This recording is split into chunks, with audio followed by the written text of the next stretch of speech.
Thanks for joining us for another edition of Take Two. This is Heidi Hatch with KUTV 2 News. Mara Carabello in the house from the Exoro Group, and fresh off a win at the Utah GOP convention is Rob Axon. I almost called you Rob Exoro. Once I start saying words, they all go together. Yes. So thanks for being here with us. Before we get started, convention, did it go as planned, better than planned, worse than planned? Oh, conventions are always fun. You never know exactly what it's going to be like going into it, but you work hard to prepare to make sure that it's a good event for all of the delegates, for the needs of the party process. Obviously, I was up for re-election. I won re-election, so that's a good thing. I have a desire to continue to build the capacity of the party, but I was grateful for the challenge from Phil Lyman and wish him well, and grateful to continue to find ways that we can all work together to build the Utah Republican Party. And we talked about this last week, but it was nice to see that he was supporting you online and saying that he was willing to back you too. Do you feel like moving forward that you have a united party, or do you feel like there's still a bit of a chasm or a split in there that's going to be an issue as you go forward? There's always going to be elements where people have adamant disagreements, and sometimes those can be quite contentious in any organization. Certainly one as large as the Utah Republican Party, where we've got nearly 1 million members. We have a diverse perspective, but I'm one who firmly believes that we're better in a unified front on working on the issues that we agree upon than divided. Phil Lyman and I have been friends for a long time, and so we both tried to make sure it was a positive campaign, and and there's no hard feelings. We truly were friends before we both ran. We were friends during the process. We're friends now, and we'll figure out the ways that we can work together, and hopefully a lot of Republicans will come along for the ride. It's good to hear.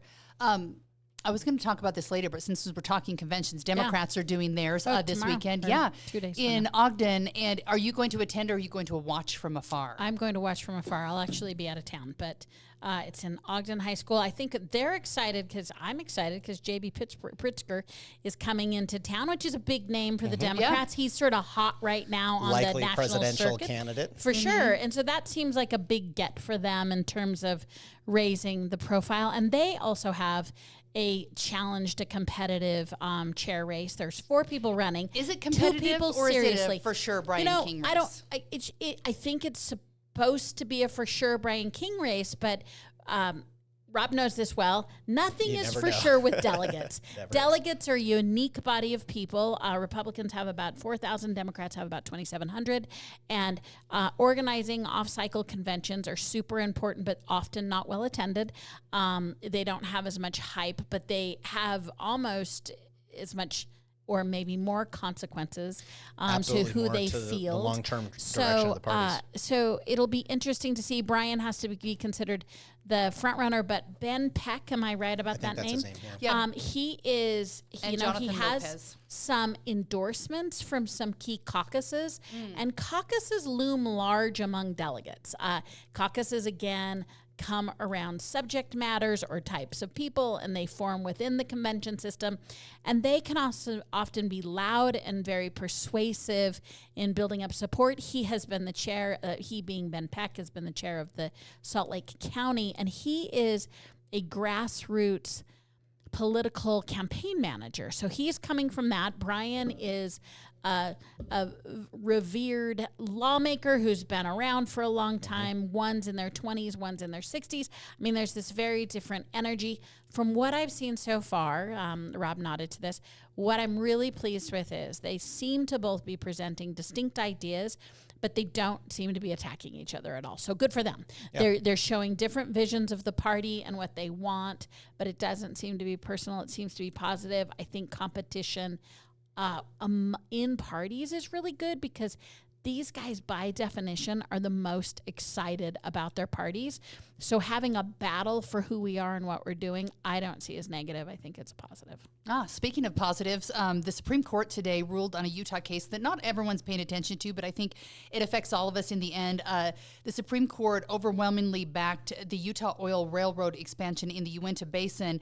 And this is something that's been arguing over for years. Rob, you said this is something you were actually working on when you were with Senator Lee's office. Yep. So the wheels turn slowly. Very, very slowly. It started over a decade ago, but went into full force during the original Trump administration, and there were certain approvals that were made in various agencies that would allow for its permitting to move forward. Then during the Biden administration, the pendulum swung back, and some disagreements were made, and ultimately it ended up in a law case, and the Supreme Court has ruled in Utah's favor. I find this to be an absolute positive for the state of Utah, certainly a positive for the Uinta Basin, both from an environmental as well as a safety perspective. There's a lot of trucks actually coming in and out of the Uinta Basin, transporting these resources. And there's safety issues. There's logistics issues that comes onto that, and cost issues. It's a lot more efficient to go onto rail, a lot safer to go onto rail, and it will help that part of our state's economy really weather the storm, not having so much cyclical cycle of bust and boom. So we'll level that out. And I think with what's happening here in Utah and the governor, the legislature being so focused on an all of the above strategy to Utah's energy policy, this will be one more way to level that out with green energy projects, traditional oil, wind, solar, and even nuclear. Will it help our gas prices here in Utah, or does this just kind of get spread across the country and into the network where it really doesn't specifically affect us? A lot of it gets spread around. A lot of this actually ends up down into Texas and the refinery process down there in Texas. It certainly contributes, and the more that the United States in total, but even these regional options lead to energy independence, I think it's a net benefit for all of us. Certainly, I think it can contribute to lowering those pressures on the tank and at the pump. Yeah. So this is interesting because it's an overturning, right? So that it's a change of direction, but it's from the ultimate court. So it's a unanimous decision. So it's one of those complex cases about jurisdiction and about why and how. I think the good news for those who don't want this to happen is that what this does is green light the permitting process. It doesn't circumvent the permitting process. So there are opportunities to sort of challenge the nuances of it. I would be one who agrees with Rob about rail versus road. And rail in America is a better way to do business. I think a lot of the objection is what we're doing business in and how to do it safely. There were some concerns about when the lower courts ruled, there were concerns about things like wildlife in the greater surrounding area. And essentially the objection is at the heart of how and what we're mining in many of these areas. So these become really complex discussions because you can, on one hand, see the wisdom of the courts and see that they, at their best, narrowly define their decisions. And you still may object to the broader discussion. Nice news is there's lots of time to object to some of the other permits that will have to be issued of it. If you do live a compelling argument and the balance between, I would call myself an environmentalist, the balance is the economies in rural Utah. And we've often talked about, the 26 or 25 other counties who also need to thrive and who are looking for these ways to build up their economy. And I think using this rail, I would like us to see a moving away from this kind of mining, because I think from an economic perspective, it's got a cliff we're going to go over, but using rail will be a nice conduit for Uinta. Yeah. Well, and keep in mind, the more you build out infrastructure, there's other uses that you have opportunities with. You have the inland port process here in Utah and in Salt Lake County, and you have the hub and spoke model where there's different regions. If we're building out additional infrastructure, you have the capacity to even move other production and other economic drivers that can also disperse where people are living.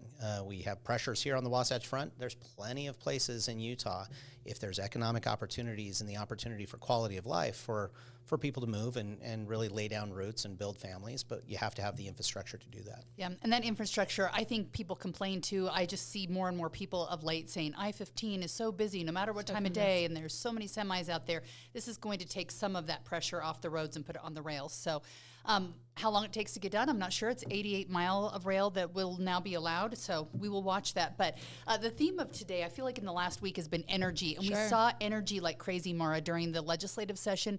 Not everyone was listening and paying complete attention because some of it was kind of minutia and things you didn't really understand or hard for people to grasp at home. But two biggies that we want to talk about today are nuclear power and also uranium mining. But starting with nuclear power, Governor Cox kind of made an announcement before he did it in the state on, I think it was Bloomberg Television about a week ago, with a company that is going to be doing nuclear reactors, Valar Atomics.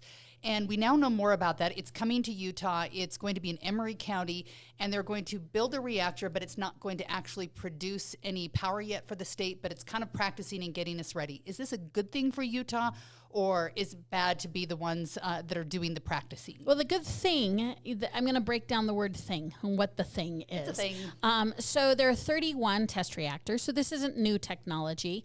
Utah having a test reactor. I am a fan of small modular reactors, which we'll call SMRs, but I like that style. Things I don't like about Valor is they're going with a mega site. I think when you put a bunch of SMRs together, it loses some of its appeal to me. The other thing I'm concerned about this company So is... Utah will have multiple small No, reactors that's what then? this company does in general. This particular company. So nuclear isn't nuclear, and small modular reactor isn't small modular reactor. So when you're reading about this, read the details and decide which you like, because I love nuclear because it's carbon free and it's durable. And what we know is we need durable and we need carbon free. And I don't believe that competes with my point of view that says we also need sustainable alternatives. Utah has been an all of the above. And so all of the above means wind and solar, which have a huge role in my mind, but they do lack 360 24/7. Yeah, that base so load. Yeah, if I think I they want make to about move away, 20% of what we're using in the state right and now. if I want to move away, if I want to move into carbon free, then a small modular reactor is really important. Valor, if you go into it, some things concern me. They're using a cooling process that's never been successful, but also it has a higher than average degree of nuclear waste, high, sort of really high radiation levels of nuclear waste. That's not my preferred reactor. Now, remember, they're not proposing to build that right now. They're proposing to build a test site.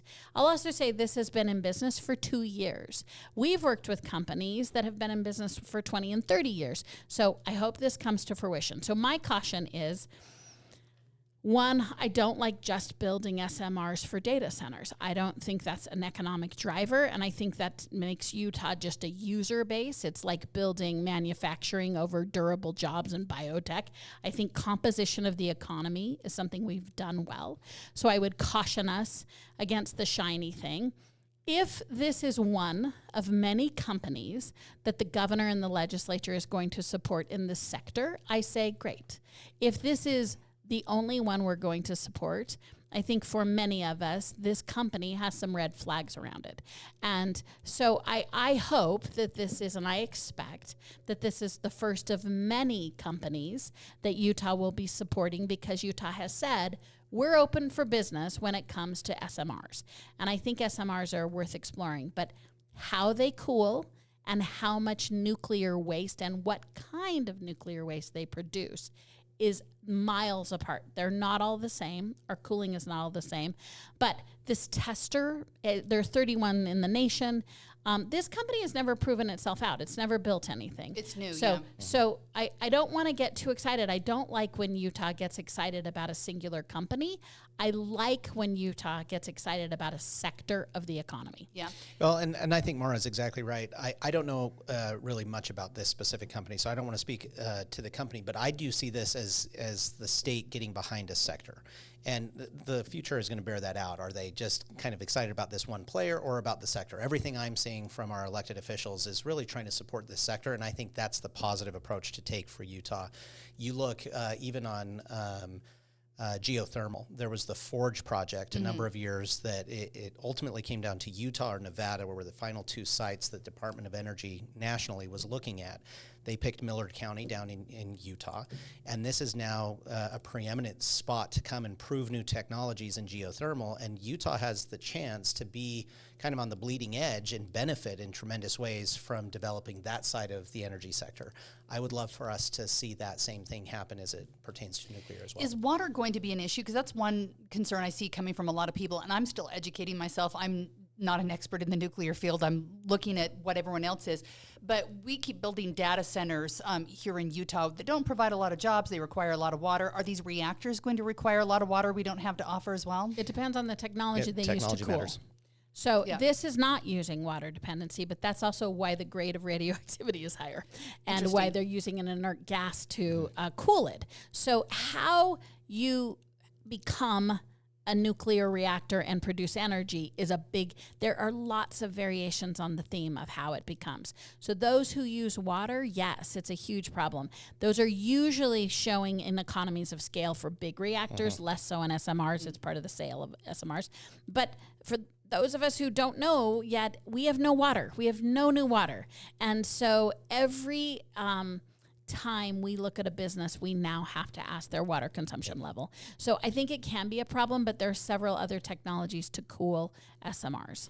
Well, and keep in mind, as you've tied this appropriately to the data center use and this desire to be at the forefront of that kind of move with AI and everything else, national security issues, and Utah being a part of that solution, early data centers were very usury when it came to water. They had tremendous water needs for cooling.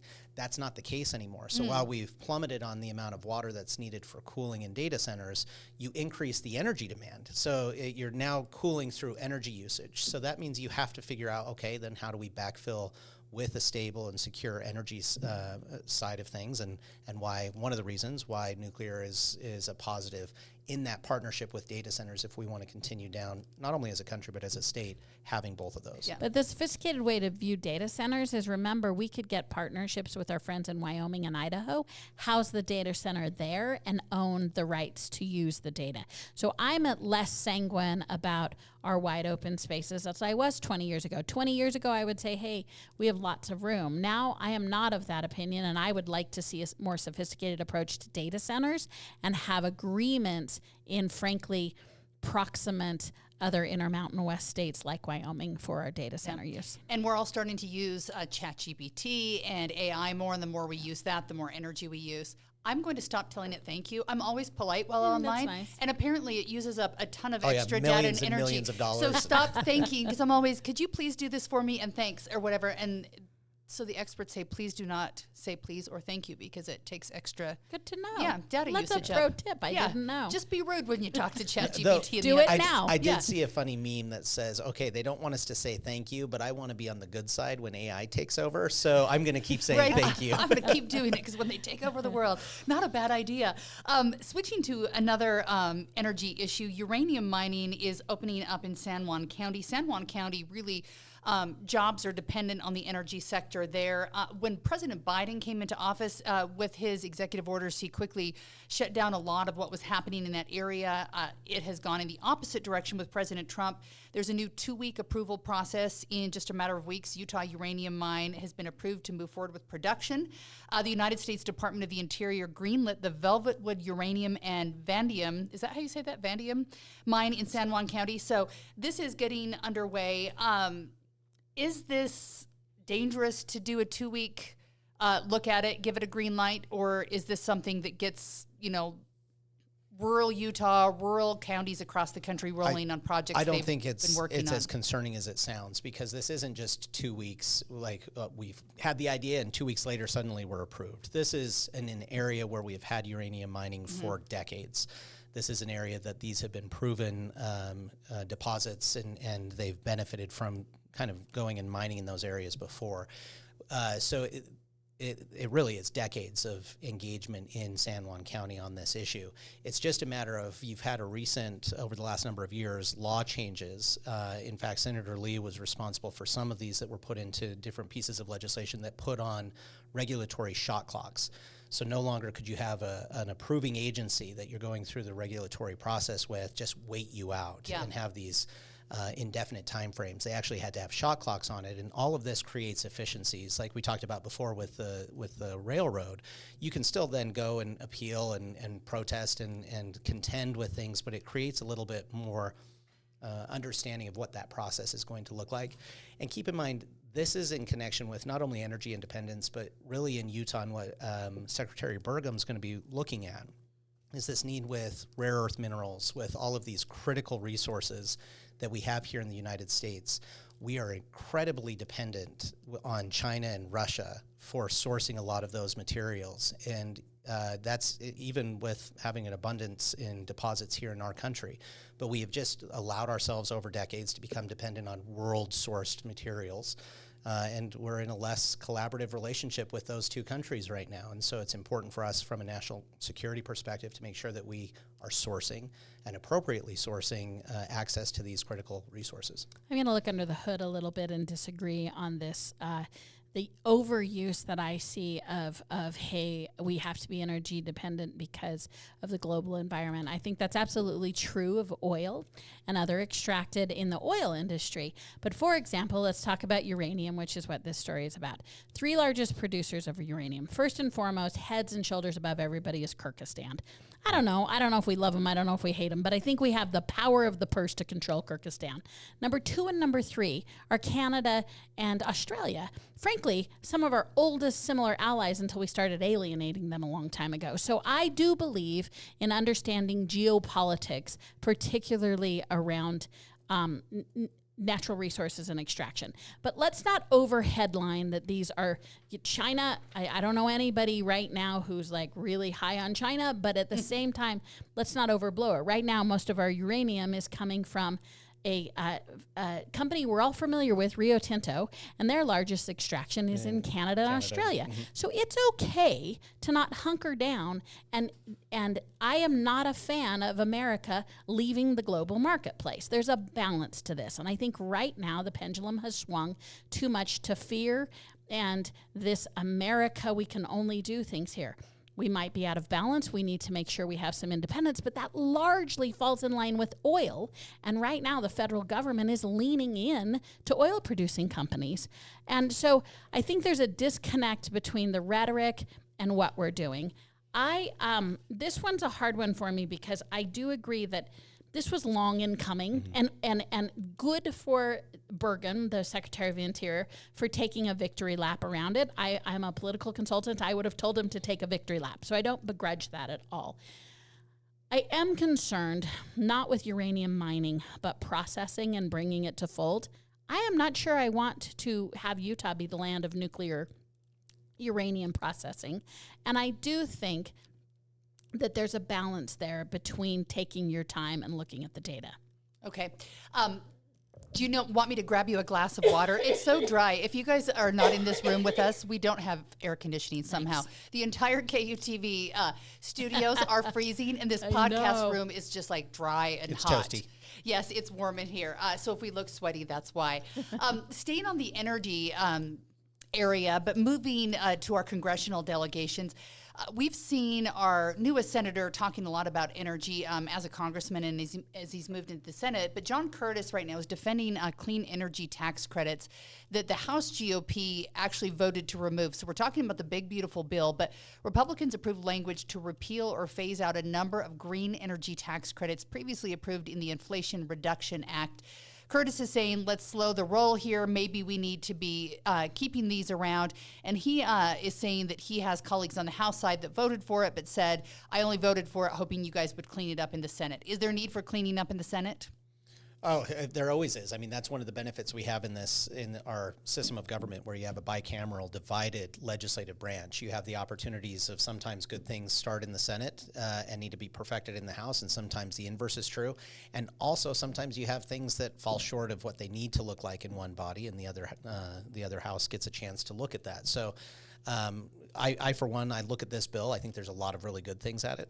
The price tag is still massive. As a fiscal conservative, I would love to see spending cuts. I would love to see monies being saved. This one is still falling a little bit short there. I do think that this is consistent with Senator Curtis's approach. He's always looked at trying to be a pragmatic, really an environmental concern and stewardship, but looking at it from really pragmatic free market principles, and he's shown us this in the House. He's continuing to now show us how he'll behave in the Senate. I think there's a value in that, in how he goes about doing it. It's not so politically driven with him as it is with some others in both parties. For him, I really think it's sincere to where his worldview is, which I think is positive. Green tax credits cost money, so keeping them in is going to cost taxpayers to do so. Is it the right idea to keep them there? I mean, it may or may not cost people depending on how they cut the bill. But one, I'm just going to start with a big line in the sand that I have for the next topics. Okay. When I go to my favorite breakfast place, I am absolutely always going to refuse to say I would like moons over my hammy because it is stupid. And I am not calling this bill anything but the budget procurement bill because the name it currently has is too stupid. So I'm just drawing my line in the sand that it's dumb. And so you agree with Elon Musk that it can be big or it can be beautiful, but it cannot be both. And we have to stop saying it because it just lowers our IQ when we say things like that. But what I love about what Senator Curtis is doing, one, I'm super proud of having him represent me right now because what he said was just what Rob said. Could we just look at this line by line? Could we just look at what tax credits work for us? He pointed out that some of the people supporting this bill are just anti the Inflation Act. And he's like, wait, some principles in here were Republican principles. Some line items in here were Republican line items. He's not moving away from his conservative principles. He's saying, we can't see everything as a big bucket. We need to go line by line and decide what works for us and what doesn't. And that was his request of the green tax credits, that some of these are creating more energy. Some of these would follow a very Utah all of the above strategy. John Curtis was reelected with 62.5% of the vote, and he's reflecting Utah. We want an all of the above choice. We don't want choice to be based on politics. We want it to be based on policy. And all he's saying is there's some really good things in the green tax credit. He's not saying they're all good. Mm-hmm. He's saying let's go line by line and let's pick the tax credits that are producing more energy for Utahns, that are that are cleaner for Utahns, that are all about Utah. So I was very proud of Curtis for once again being pragmatic, but also articulating it's not all or nothing. Could we move beyond us and them, and could we become readers? And I'm very pleased that we have two, actually, because there's some pushback going on from Senator Lee, too, that they're both, at the end of the day, I'm hearing them say, could we be readers for a minute? Could we read some of the stuff we're doing? Yeah, and we're hearing that from both of our senators, which we didn't hear as much from the House. And the House, I don't know if they're just wanting to make President Trump happy, but everyone in our delegation ran on balancing the budget and getting rid of spending. But this bill does not get rid of spending. It's a lot of money, and we're increasing debt. Keep in mind, when it comes to spending bills, those actually have to start in the House. And so oftentimes there's a degree of give them a win? Well, it's not just even giving them a win. It's almost like they have to tee it up and throw the ball up and get it over to the Senate to start that process. So there's a little bit more flexibility on the House members to pass something without fully perfecting it, because whether this is right or not, they know that the Senate is going to have to go and take it up, and then they're responsible to fix it. So they have a little bit of a reprieve there. There's an economist, Milton Friedman, that we all know, Austrian-style economics, free market perspective, and he had a quote, I don't remember it verbatim, but it was something along the lines of, when you look at policy, it's important to judge things based off of outcomes rather than intentions. And I think that's the challenge that we have, politically speaking, especially over the last number of decades, as we've moved away from the traditional budget process, and we've also kind of deferred to the executive branch way too much power and authority. And this has been Republicans and Democrats alike. And we've gone from, $4 trillion in debt when I graduated high school to now over $30 trillion in debt. It's horrendous. But what's happened is we as a public and elected officials have started to judge based off of intention. Oh, the intention is everything's going to be rosy. This is good policy. We really need to do a better job as political parties, as legislators, as elected officials, and as voters to judge based off of outcomes. It can't just be really good intentions. The other thing I think that's happening with both of our senators, they're articulating well who they represent. I'm getting a little concerned that the dynamic, and maybe this is media driven, but the dynamic is this is what Trump wants, this is what Trump wants. Our elected officials are not there to do what the president wants. I'm leaving the president's name out because that should be true all the time. And our delegation, now we can't ignore the political reality that Trump has been successful at political retribution. So to ignore a leader like Trump is a fool's errand. But at one point, if all we're doing is pleasing Trump, then we are not getting the best policy, because any one person in America shouldn't be pleased. That's why we have three sides of our stool. Everyone should be slightly everyone angry. should have a role, and we should be fighting with each other. And I think now the Senate's role, as Rob said, the Senate's role is to deliberate a little more, to take it apart a little more. Senator Lee's perspective is definitely one of debt and deficit. That's sort of where he came to the table, and has a long-standing record of not being open to this. So his continuity there about saying, hey, I've got some structural problems with what we continue to do with this, was his assertion. And he did make an unusually bold statement in saying, no, as it is written, I wouldn't vote for it. And then he was careful to say, here's what I will do in recrafting and looking for a way that I could find a yes vote in this. And I think it's so easy in the social media world. You hear a sentence, then everyone starts repeating it on one side or the other. And right now everyone wants what DOGE has done, a lot of Republicans, to be codified into law. But Senator Lee's gone through and said, not all of this can be codified, because not all of this is part of the reconciliation budget process. You know, some things are outside of that. So there's some things in our purview that we could codify into law, and not everything can be. And so I think sometimes digging beyond the headlines and the, you know, catchphrases everyone uses is getting down to what you can actually do, what Congress can do, what they can't do. But I do hope they split it into different pieces. Elon Musk, who made a ton of headlines when he started doing his Doge cuts, whether you like them or not, seems like he's leaving his position, which by law, you only have 130 days when you're in that position. Not very happy. Are you surprised that he's leaving a little sour grapes from President Trump because he's realized that Washington's hard, or did you expect this? He's also a consistent fellow, right? So when you decide to bring him close to you and expect him to suddenly behave, then you've misread his entire adult career. Yeah. So, and the fact that now President Trump has plugged him in and made him relevant in the policy discussion, which I will still say I don't think he had the qualifications to be relevant in a policy discussion. Nonetheless, the president has made him incredibly relevant and has built his bona fides around policy that I frankly don't think he has. I'll also put an asterisk that I don't think we know what the DOGE cuts are. We don't know what their long-term impacts are. They've made claims that thank goodness aren't true yet, but we do know that he's gutted a lot of minor systems without really changing the economics of our debt and deficit. But it is interesting because now we're going on about a week and a half of him taking shots at the administration. Like, when he first took the first one, I was like, oh, maybe he's just talking. But I think he's found a new bully pulpit. It'll be interesting to see if his for-profit interests can pull him back into that sector and quiet him down in the public sector. But I think that that President Trump has emboldened Elon Musk's to have a strong voice. And right now, I think he is set up to be a rather strong critic of at least this current approach to both tariffs and this big, beautiful bill. You said it. You said it. I said I wouldn't.